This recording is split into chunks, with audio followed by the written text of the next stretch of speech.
Bagaimanakah jika kalian dimasukkan ke dalam sebuah penjara dengan sistem aturan yang kejam dan gila yang membuat para tahanan harus saling memakan daging temannya sendiri? Seperti apakah alur cerita dari film The Platform 2019 ini? Yuk kita tonton videonya di Koro-Koro TV.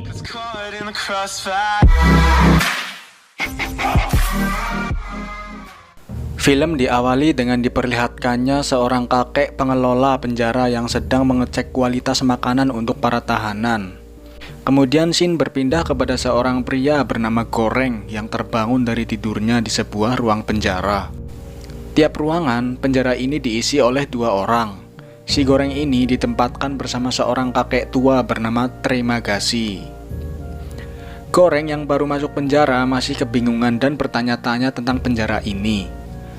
Kakek Trimagasi pun menjelaskan bahwa kita beruntung berada di lantai 48. Di sini Goreng banyak tanya kepada kakek Trimagasi. Di antaranya dia bertanya tentang cara kerja lubang penjara di sini. Kemudian sebelum kakek menjawab tiba-tiba datanglah makanan dari atas. Namun makanan tersebut sudah berantakan, tapi kakek Trimagasi memakannya dengan lahap.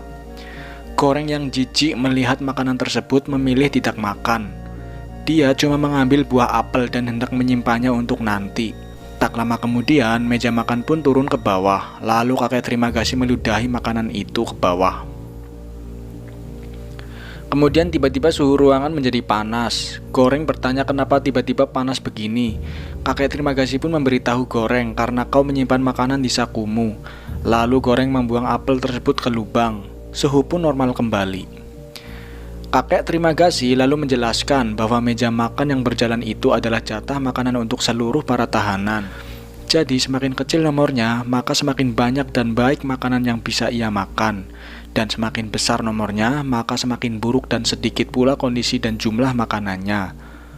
Kita pun tidak tahu apa yang telah dilakukan para tahanan yang berada di atas lantai kita ini. Mungkin mereka mengencingi dan meludahinya, maka dari itu kita lakukan saja hal yang sama kepada yang di bawah.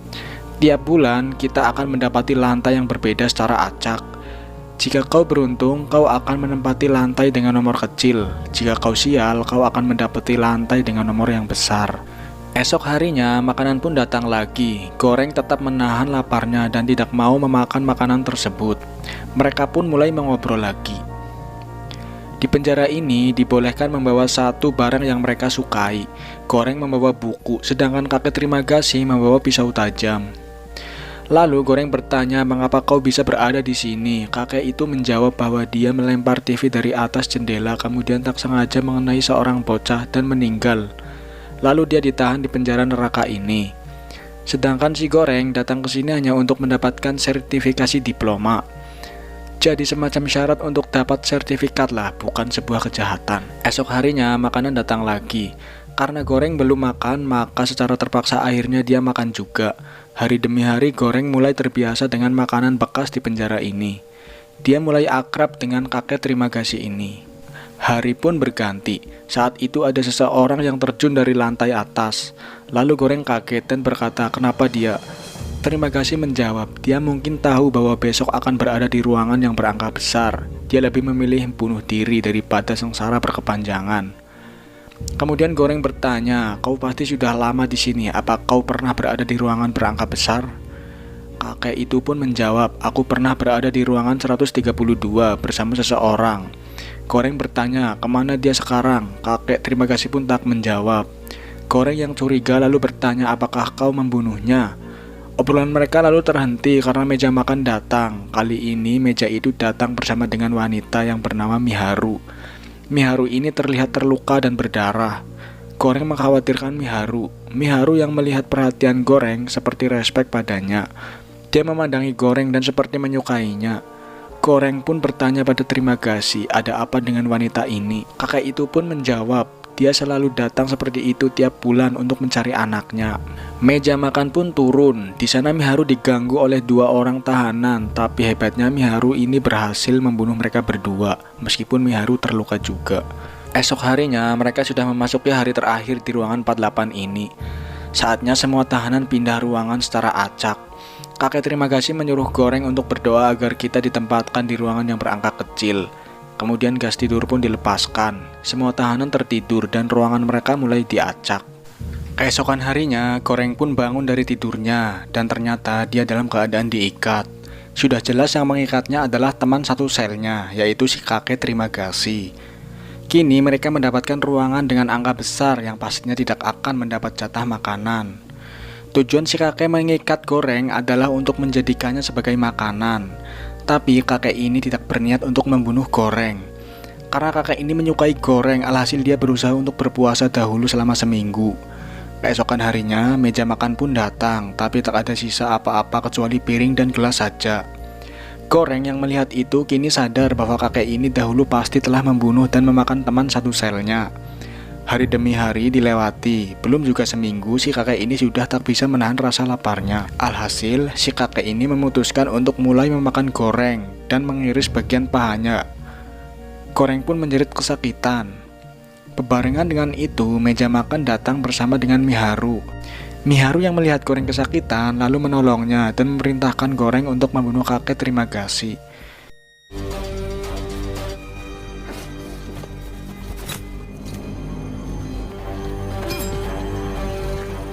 Ya jelas Goreng langsung membalas kakek kanibal itu dengan menusuknya ratusan kali.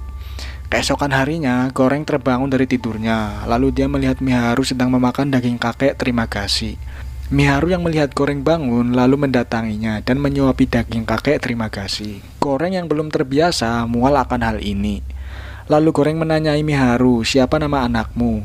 Ketika ditanya seperti itu, Miharu pun tak menjawab dan pergi meninggalkan Goreng. Kemudian scene berpindah kepada pengelola yang sedang mempermasalahkan hal sepele tentang makanan yang mereka siapkan untuk tahanan. Mereka sama sekali tak mengetahui kondisi dan keadaan makanan para tahanan di sini. Hari demi hari, Goreng berada di lantai 177. Jasad kakek terima kasih mulai membusuk dan mengeluarkan belatung. Goreng bertahan hidup dengan memakan bangkai kakek terima kasih daripada mati kelaparan. Dan kebetulan ini memasuki hari terakhir si Goreng di lantai 177. Keesokan harinya, Goreng terbangun dari tidurnya. Hari ini Goreng mendapati ruangan yang cukup bagus, yaitu nomor 33. Karena teman selnya sudah tewas, kini teman selnya diganti menjadi wanita. Dia bernama Siti. Goreng teringat, Siti ini adalah seorang admin yang dulu mewawancarainya sebelum masuk ke penjara ini. Goreng pun bertanya padanya, mengapa kau ada di sini? Bukankah kau adalah karyawan sini yang mewawancaraiku? Siti pun menjawab, aku ingin saja iseng mencoba bagaimana keadaan masuk penjara ini. Kemudian makanan pun datang. Siti memakan makanan itu seperlunya, lalu membagi jatah makanan untuk ruangan berikutnya. Dan ketika meja itu turun, dia memberitahu tahanan bawahnya untuk memakan jatah mereka seperlunya saja yang telah dibagi oleh Siti. Dan Siti memberitahu mereka agar tidak serakah dan membagi jatah makanan kepada tahanan berikutnya agar semua kebagian. Tapi tahanan itu tak peduli dengan ucapan Siti. Mereka tetap memuaskan rasa laparnya karena kemarin mereka baru saja berada di ruangan bernomor besar yang kekurangan makanan. Keesokan harinya, Siti melakukan hal yang sama, memperingati tahanan di bawahnya. Tahanan itu pun menjawab dengan respon yang sama tanpa perubahan. Hari demi hari, Siti selalu melakukan itu. Goreng yang muak mendengar itu setiap hari, lalu bertindak ikut memperingati tahanan di bawahnya. Bahwa jika kalian tidak mematuhi apa yang dikatakan oleh Siti, maka tiap hari aku akan mengencingi dan mengotori makanan ini. Tahanan itu pun terdiam dan peringatan Goreng pun berhasil. Keesokan harinya, meja makan datang bersama dengan Miharu yang pingsan. Kemudian Goreng dan Siti menolongnya. Karena sibuk mengurus Miharu, alhasil meja itu turun sedangkan mereka berdua belum sempat makan. Cuma si anjing Siti doang yang sudah makan. Kemudian tiba-tiba suhu menjadi sangat dingin. Goreng kebingungan kenapa bisa begini padahal mereka berdua belum menyentuh makanannya. Ternyata si anjing itu membawa sebuah daging di mulutnya. Lalu Goreng merampas daging itu dan membuangnya. Malam hari pun tiba. Ketika mereka semua sedang tidur, tiba-tiba Miharu bangun dan memakan anjingnya Siti. Siti yang melihat itu pun syok dan marah-marah kepada Miharu. Perkelahian antara keduanya pun hampir terjadi. Lalu Goreng bangun dan melerai mereka. Lalu Miharu pergi menaiki meja makan seperti biasanya. Siti pun menceritakan kepada Goreng tentang Miharu, bahwa dia wanita gila yang selalu mencari anaknya. Siti berkata bahwa Miharu selalu mencari anaknya padahal dia tidak memiliki anak. Kemudian Siti pun memberitahu rahasia kepada Goreng tentang sebenarnya apa yang membuatnya datang ke penjara ini. Lalu dia membuka dadanya, ternyata dia terjangkit kanker ganas. Sebenarnya dia putus asa dengan hidup ini, maka dari itu dia datang ke penjara ini. Gak jelas anjing. Keesokan harinya, Siti yang telah kehilangan anjingnya dan telah menceritakan semuanya kepada Goreng ini sudah tak memiliki semangat hidup lagi. Dia gak mau makan. Kebetulan hari ini adalah hari terakhir mereka berada di ruangan 33. Karena nanti semua tahanan akan diacak lagi ruangannya. Singkat cerita, ruangan pun diacak. Ketika Goreng baru terbangun, dia melihat angka ruangan yang ternyata berangka 202. Sebuah ruangan yang luar biasa sialnya. Lalu dia melihat Siti terbunuh dengan cara menggantung dirinya sendiri. Goreng yang mengetahui keadaannya bakal menderita selama sebulan ini mulai panik dan kebingungan. Lalu muncullah hantu kakek terima kasih. Dia merayu Goreng untuk memakan bangkai lagi. Hantu Siti pun datang dan merayu Goreng untuk memakan jasadnya. Goreng tidak tergoda dan bertekad untuk kali ini memilih untuk berpuasa selama sebulan. Menit demi menit pun tiap hari ia hitung. Ketika lapar ia memakan kertas bukunya sendiri. Bisa Anda bayangkan sengsaranya menahan lapar seperti ini. Di hari terakhir, hantu kakek terima kasih pun datang dan merayu Goreng yang perutnya sudah sangat keroncongan. Akhirnya Goreng pun terayu oleh hasutan hantu kakek itu untuk memakan bangkai busuk jasad Siti. Esok harinya, Goreng terbangun dan kini dia berada di lantai 6. Wow, bulan ini ia beruntung. Kali ini, partnernya seorang pria kulit hitam bernama Baharat. Dia adalah seorang pria agamis. Suatu ketika, dia ingin kabur dan meminta bantuan kepada tahanan di atasnya untuk membantunya naik menggunakan seutas tali. Singkat cerita, dia malah dipermainkan dan diberakin sama tahanan di atas yang membuat Baharat marah. Esok harinya, makanan pun datang. Terlihat makanan masih pada bagus dan lumayan rapi, tetapi karena mereka berdua adalah orang yang baik yang memikirkan nasib tahanan bawahnya, mereka memakan jatah mereka seperlunya saja dan tidak serakah. Kemudian Goreng memperingati tahanan bawahnya agar jangan serakah dan membagi makanan ke tahanan bawahnya dengan baik, tapi mereka tidak memperdulikan omongan Goreng. Malam harinya, Goreng mengajak Baharat untuk pergi memberitahu para tahanan supaya peduli kepada tahanan bawahannya. Karena ketika meja makan telah sampai di lantai 51, semuanya sudah ludes, hanya tersisa piring. Tujuan Goreng ingin memerintah mereka yang berada di ruangan berangka kecil agar irit makannya, supaya para tahanan yang berada di ruangan angka besar kebagian makan juga. Baharat yang mendengar rencana mulia ini pun menyetujui Goreng. Mereka pun memulai aksinya dengan naik lift meja makan tersebut. Mereka menyuruh para tahanan yang berada di ruangan 8-50 untuk berpuasa. Dan yang gak patuh akan dipentung pakai besi.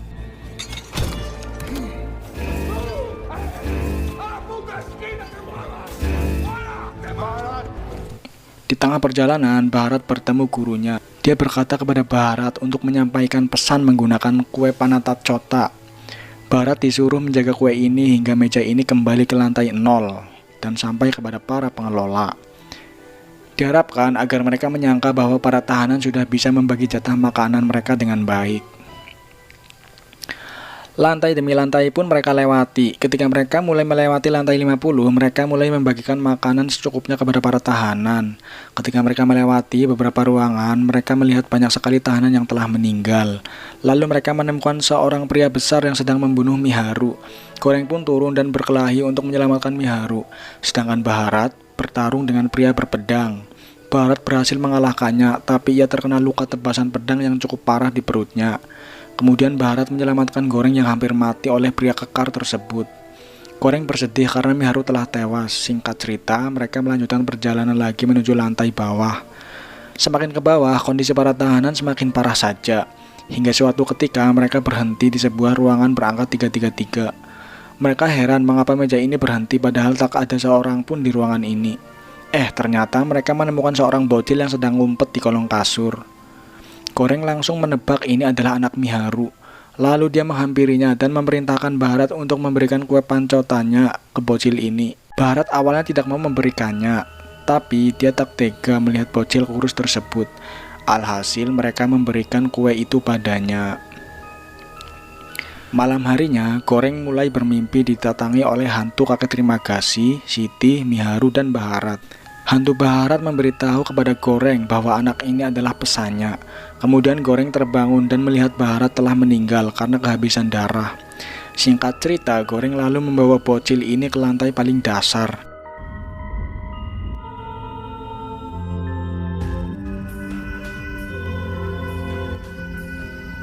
Ketika lift sudah berada di lantai dasar dan siap meluncur cepat ke lantai 0, tiba-tiba hantu kakek terima kasih muncul dan menyuruh Goreng untuk tidak ikut. Hantu kakek itu berkata, "Bukankah kau itu bukan pesannya?"